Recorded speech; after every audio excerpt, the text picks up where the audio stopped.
صباح الخير. صباح النور سوريا.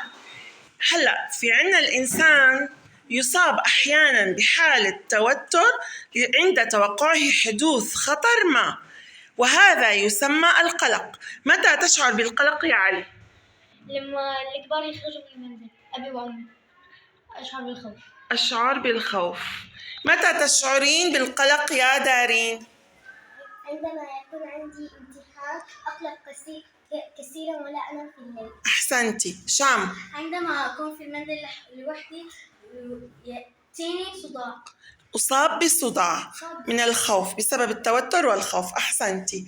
علي؟ عندما أكون مع أبي بالسيارة بأسرع عن سبخاف يصير حوادث. بماذا تصاب؟ دقات قلبي.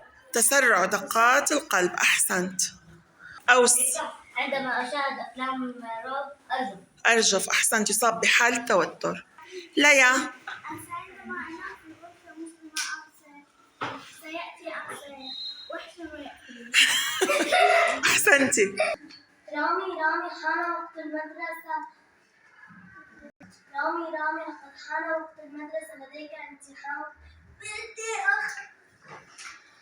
ما في المدرسة لم توجد. بماذا أحس رامي؟ لماذا؟ مع أنه هل كان يعاني من شيء قبل أن يذهب إلى المدرسة؟ لا. إذا أحس رامي بتشنج في معدته قبل الذهاب إلى الامتحان مع أنه لم يكن يعاني من شيء. بما أحس رامي؟ تشنج في معدتي. متى يا مايا أحس رامي بتشنج في معدته؟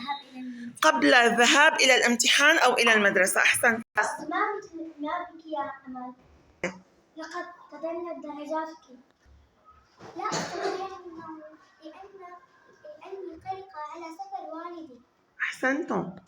تدنت درجات أمل بصورة ملحوظة وأصبحت تعاني صعوبات في النوم، وقد أخبرت والدتها المعلمة أن الأسرة تمر بمرحلة من القلق والتوتر بسبب غياب الأب. أحسنت عبد الله. وئام، ما سبب تدني درجات أمل؟ غياب أبيها. أحسنتي. مما تعاني؟ عدم النوم. أحسن.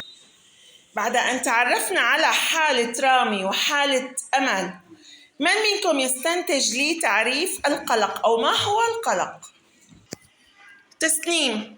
التوتر يصيب الإنسان لتوقيع حدوث خطر ما. حالة توتر تصيب الإنسان لتوقعه حدوث خطر ما. مايا، ما هو التوتر؟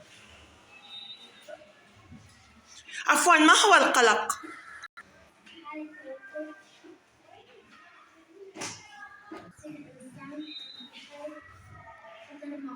لتوقعه حدوث خطر ما. إيمان. أحسنتي إيمان. التوتر هو القلق هو حالة توتر تصيب الإنسان لتوقعه حدوث خطر ما. أحسنتم. القلق حالة توتر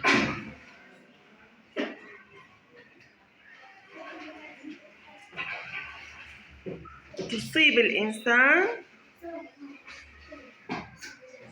حيدر، ما هو القلق؟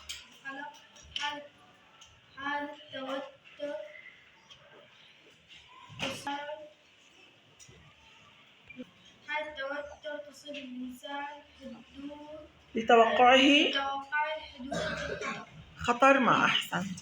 عزيز، ما هو القلق؟ حالة توتر تصيب الإنسان لتوقع خطر ما. حدوث خطر ما. أحسنت. لو كنت مكان عمار يتوتر دائما عندما يحين موعد مشاركته ببطولة الجمهورية العربية للشطرنج. إذا توتر عمار لأنه سيشارك غدا ببطولة الجمهورية للعبة الشطرنج؟ عبد الله. لا أتوتر وأثق بقدراتي. أحسنت، لا أتوتر وأثق بقدراتي. دخل أيهم قاعة الامتحان فتوتر كثيرا وانسحب من قاعة الامتحان. كيف أتصرف لو كنت مكان أيهم؟ غزل.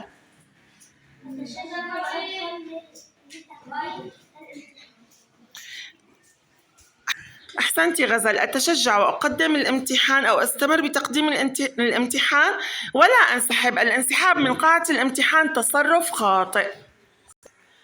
طلبت المعلمة من سهى أن تلقي كلمة أمام المدرسة فتوترت كثيرا وعندما حان الوقت رفضت أن تلقيها. كيف أتصرف لو كنت مكانها يا دارين؟ لا أتوتر وألقي الكلمة بثقة وشجاعة. أحسنت يا دارين. هناك بعض السلوكات التي تساعدني على التخفيف من قلقي، منها ممارسة الرياضة، قضاء وقت كافي مع الأسرة أو الأصدقاء، تخصيص وقت كافي للمطالعة. وهناك بعض الأغذية التي تخفف القلق والتوتر. من منكم يعرف ما هي الأغذية أو المشروبات أو الأطعمة التي تخفف من القلق والتوتر؟ علي. الحليب. أحسنت. والأجبان. الحليب والأجبان. أوس. اللبن. أحسنت. ليا. اللحوم الحمراء. أحسنتي. عبد الله. التمر. جواد. البقول. أحسنت. علي.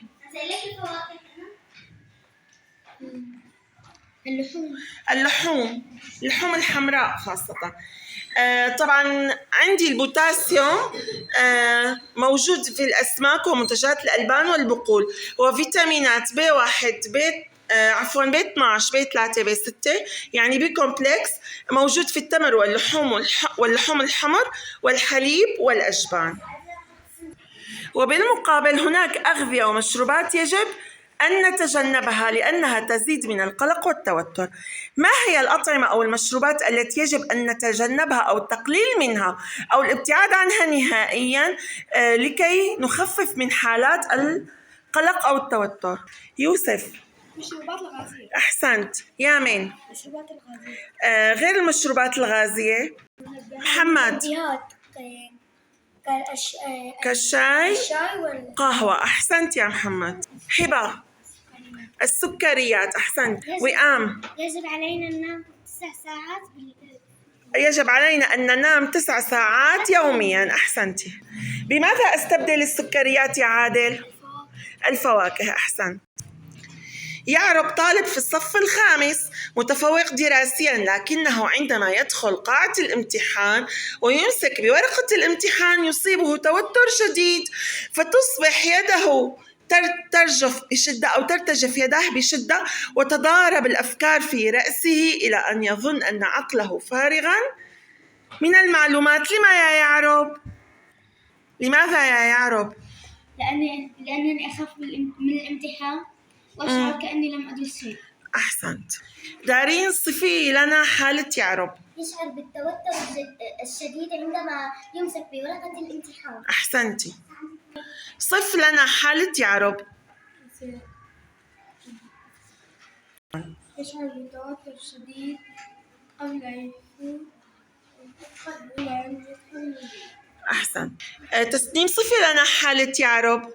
ترتجف يداه عندما يمسك بورقة الامتحان. أحسنتي. ولكن الوصف الصحيح، أحسنتم، الوصف الصحيح أن يعرب عندما يدخل الامتحان ويمسك بورقة الامتحان ترتجف يداه لأنه يشعر أن عقله فارغ من المعلومات.